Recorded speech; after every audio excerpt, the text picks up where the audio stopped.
वकील ने कितना बड़ा खुलासा किया। लेकिन आपको बता दूं तमाम सीसीटीवी फुटेज सामने आई, बाकायदा सुशील जो है वो और सुशील के साथ जो मिले हुए थे बदमाश गैंगस्टर जो हैं उनको जो पकड़ा जा रहा है, तो उसमें भी कहीं ना कहीं ये देखने को मिल रहा है कि कई बड़े बड़े खुलासे आए दिन होते रहे हैं।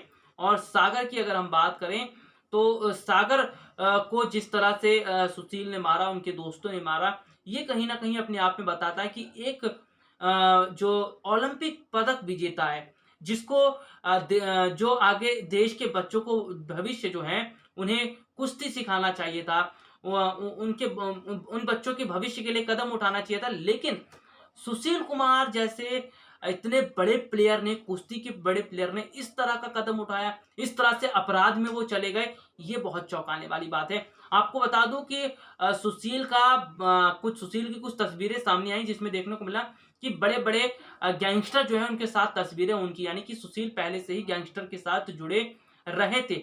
तो ये सारी चीजें देखने को मिले कि इतने बड़े खिलाड़ी होने के बावजूद सुशील का इस तरह का रवैया और सुशील अपराध की दुनिया में इस तरह से कदम रखते गए, तो अर्श से फर्श पर आने की बात कही जा रही है।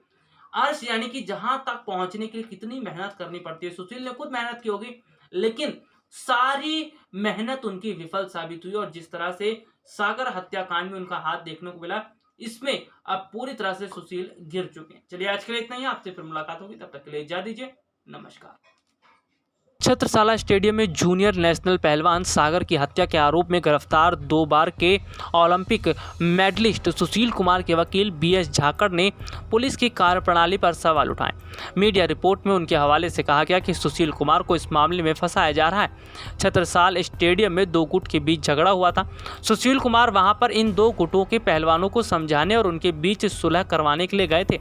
झाकड़ ने यह भी दावा किया कि घटना के बाद मौके पर पहुंची पुलिस के सामने घायल पहलवानों में से किसी ने भी सुशील का नाम नहीं लिया है। अस्पताल में एमएलसी में कहीं भी सुशील के नाम का जिक्र नहीं है।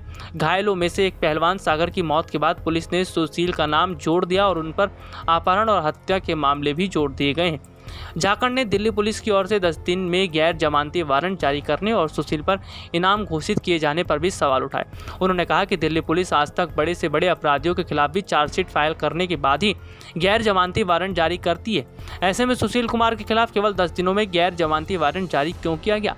पुलिस ने उन पर इनाम घोषित करने में जल्दबाजी क्यों दिखाई, जबकि सुशील कुमार देश के नामी पहलवान हैं। उन्होंने देश के लिए 2 बार ओलंपिक में मेडल भी जीता है। झाकड़ का यह भी कहना है कि पुलिस ने सुशील की पत्नी को नोटिस भेजा, लेकिन सुशील को ऐसा नहीं भेजा गया। उन्होंने ये भी कहा कि सुशील पर पुलिस झूठे जुर्म कबूल कराने की कोशिश कर रही है, उनसे सादे कागज पर हस्ताक्षर किया जा रहा है, इसलिए सुशील ने साइन करने से मना कर दिया। वहीं पुलिस का पूरा सहयोग भी वे कर रहे हैं। सुशील के वकील का यह भी कहना था कि तीनों पहलवानों का अपहरण करके स्टेडियम में ले जाया गया, तो उसके फुटेज कहाँ है, और अगर कोई वीडियो है तो पुलिस कोर्ट में क्यों नहीं पेश करती। पुलिस के मुताबिक 4 मई को रात 1:15 बजे से 1:30 बजे के बीच छत्रसाल स्टेडियम के पार्किंग एरिया में पहलवान के 2 गुटों में झड़प हुई थी। इस दौरान फायरिंग भी हुई। इसमें 5 पहलवान जख्मी हुए। इनमें सागर, सोनू, अमित कुमार और 2 अन्य पहलवान शामिल थे। सागर ने अस्पताल में इलाज के दौरान दम तोड़ दिया। वह दिल्ली पुलिस में हेड कांस्टेबल का बेटा था। बताया जा रहा है कि यह झगड़ा प्रॉपर्टी विवाद को लेकर चल रहा था। यह झगड़ा प्रॉपर्टी विवाद को लेकर चल रहा था। पुलिस को घटनास्थल से 5 गाड़ियों के अलावा एक लोडेड डबल बैरल गन और 3 जिंदा कारतूस बरामद भी हुए। लॉकआउट नोटिस जारी होने के बाद सुशील इस मामले में पुलिस का साथ देने के लिए सामने नहीं आए। इस कारण उनके खिलाफ गैर जमानती वारंट जारी किया गया था। इतना ही नहीं, दिल्ली पुलिस ने सुशील पर 1 लाख रुपए और उनके पीए अजय के ऊपर 50,000 रुपए के इनाम की घोषणा भी की थी। अब दोनों पुलिस की हिरासत में हैं। वैसे आपको बता दें कि सुशील ने जिस तरह से सागर हत्याकांड को अंजाम दिया है, उसके बाद कई तरह के सवाल खड़े होते हुए नज़र आ रहे हैं। आपको बता दें कि सागर धनखड़ हत्याकांड में सुशील का नाम सामने आ रहा है। देखने को ये भी मिल रहा है कि सागर धनखड़ की जिस तरह से बुरी तरह से पिटाई की गई, उसके सर पे ना सिर्फ चोट आई बल्कि 22 हड्डियां उसकी तोड़ दी गई थी। इससे साफ पता चल रहा है कि किस तरह से पुरानी रंजिश का बदला इस तरह से लिया गया। वैसे आपको बता दें कि कहीं ना कहीं देखने को ये भी मिल रहा है कि सुशील का पहले से ही कई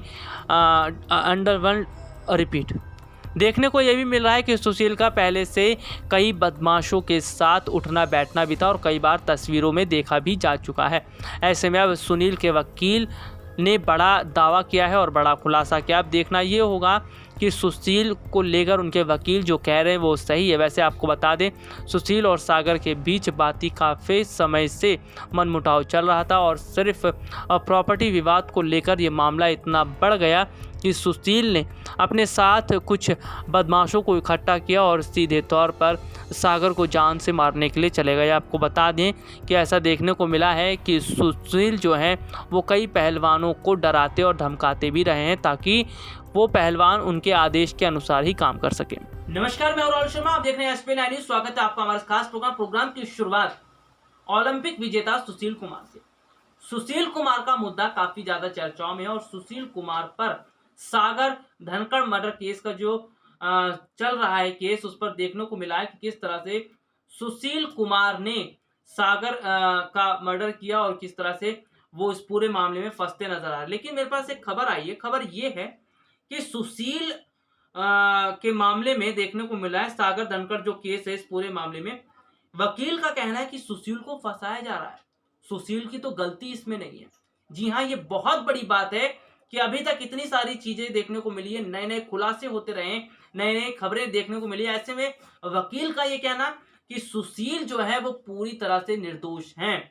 वैसे आपको बता दूं कि सुशील कुमार और सागर, इनके बीच में काफी समय से मनमुटाव चल रहा था, फ्लैट को लेकर जो बात चल रही थी। और सबसे बड़ी बात है, खबर यहां तक सामने आई क्योंकि सुशील ने जो सागर है उसका छत्रसाला स्टेडियम में आना तक बंद करवा दिया था, यानी कि करीब 1 साल तक सागर छत्रसाला स्टेडियम में नहीं गया। और देखने को मिला कि सुशील जो है वो जो पहलवान है, कुश्ती जो करते हैं, उन पर कहीं ना कहीं वो रोक लगाने की कोशिश करता था।